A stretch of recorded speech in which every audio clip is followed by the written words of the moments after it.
Joining our broadcast now is the spokesperson for the Ukrainian Navy, Dmytro Pletenchuk. Dmytro, good afternoon. We are glad to welcome you live on the Freedom TV channel.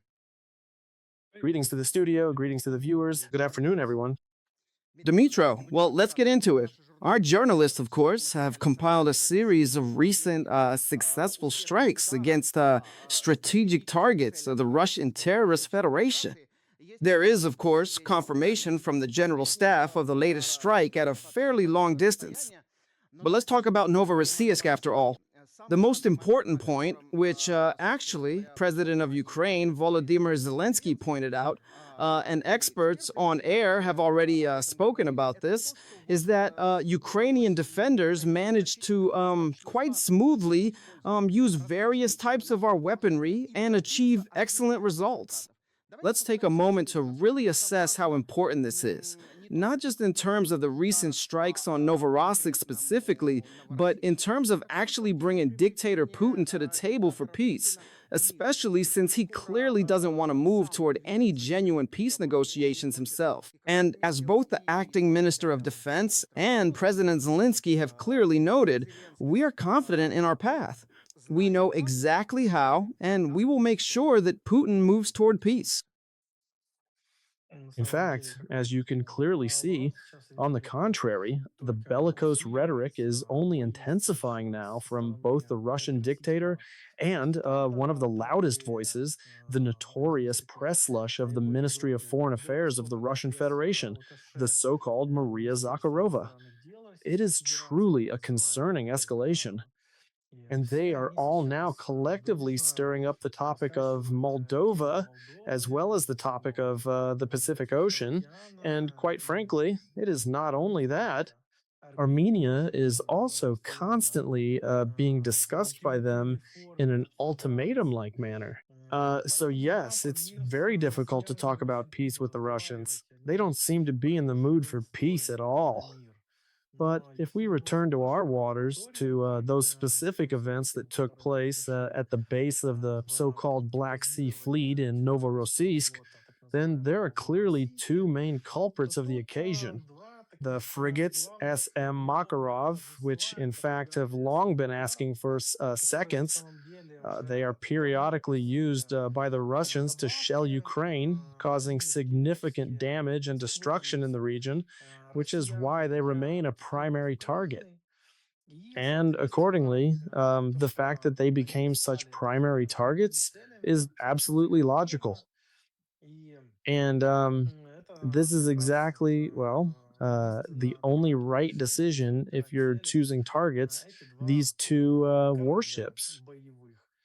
They've already been damaged multiple times before, some of them even 3 times. And they've encountered both sea drones and Neptune missiles. But somehow, until now, they managed to stay afloat. They went in for repairs, were restored, and yet the Russians continued to operate them. Yes, they did have some difficulties. You could clearly see that not all of the launchers were actually being used during the shelling. But the main thing to keep in mind is that these are quite serious, heavy-duty weapons for this specific area. In fact, when it comes down to it, the only ships we are primarily interested in are the carriers. There are 5 of them, plus two submarines, also carriers. But honestly, these were like the specific ones that were most frequently used. Dmitry, I came across a message today, a screenshot rather, from a Russian post after a friendly visit with exclusively good, shall we say, intentions to Novorossiysk. So they posted these photos and wrote that during the attack on Novorossiysk, some Ukrainian drones were equipped with heavy machine guns that fired randomly at everything in sight. Can you imagine how terrified they actually were by this attack if they're putting out posts like that? Actually, it's not surprising at all because, well, the Russians are scared, and that's a pretty obvious reaction. As a matter of fact, Putin is shaken too.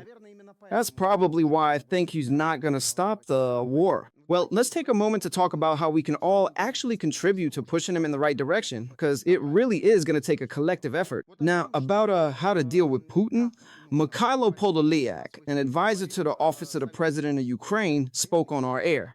According to him, the Kremlin can be stopped, but only through tough coercion.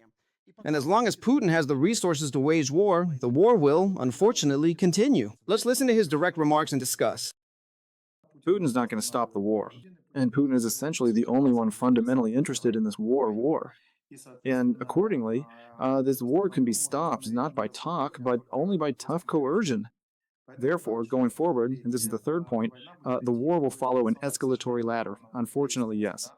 I understand that many people think it's very simple to just go and stop something somewhere and so on. That's not the case. As long as Putin is there, the war will continue. Yes. As long as he has the resources for it, the war will continue. As long as he believes there will be no punishment for using ballistic missiles against the center of a major European city, he will continue the war. Dmitry, I'm interested in your opinion. So, Putin recently bleated something about how Russians have the genetic code of a winner. Just like that. No more, no less. That's probably why he wants as many Russians as possible to gather and head to the front and basically end their existence there. But maybe the international community should get its act together and thwart these plans of his.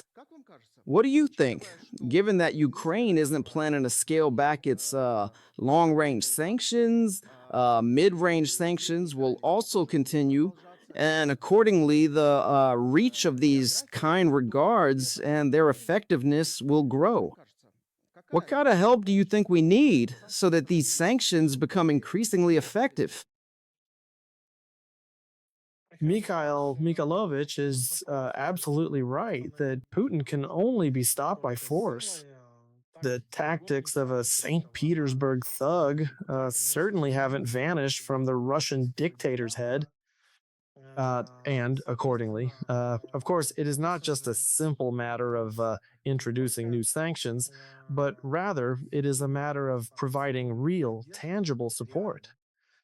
And by the way, those recent statements regarding their clear intention to stop vessels of other states in response, they fit perfectly into this broader context. This is because the tools to deprive Russians of income and the opportunity to export their main goods are already in place. In fact, all the necessary legal tools for this exist. And at this point, only the political will is needed to move forward. And as soon as this political will is shown and these vessels are stopped, Putin moves to direct threats, which basically he demonstrated there with the Pacific Fleet. So the pressure here must be from two sides, right? On one hand, it's not giving them the chance to earn money. On the other hand, hitting as hard as possible. Unfortunately, they don't understand any other way. As for the Russians, well, here, I also really can't help but agree with what some of the experts are saying about the situation. The problem isn't that they're Russians. Portnikov formulated this absolutely correctly. They're not so much slaves as they are imperialists. I mean, for them, this is absolutely normal. They'll curse to themselves and be afraid, but nevertheless, they still end up in this war somehow, right? There are, of course, conscientious objectors, and there are those who choose to flee.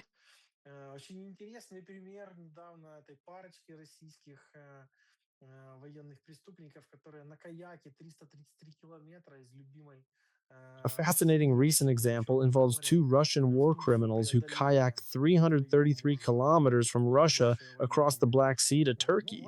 This husband and wife, both former military, fought there for a while before realizing something. War has a way of putting things in perspective. Perhaps this entire empire must go through a war. As for Novorossiysk and heavy machine guns, heavy. The only heavy thing they have there is drugs, apparently. Because to justify the clumsy work of your own air defenses in such a way, takes some real skill, of course. Dmytro, let's say at least a few words about Crimea, shall we? That is, the attacks on Crimea will continue, and their goal is also quite clear: to make the temporarily occupied peninsula as unsuitable as possible as a bridgehead for the Russian occupying army. How is this task actually progressing? How noticeable is the effect of this already at this point? Because, well, if we're talking about the situation on the southern front, right? Then in almost all directions, except for Huliaipol, the number of clashes has significantly decreased. And surely this is also due to a logistical lockdown, so to speak. The Hydra.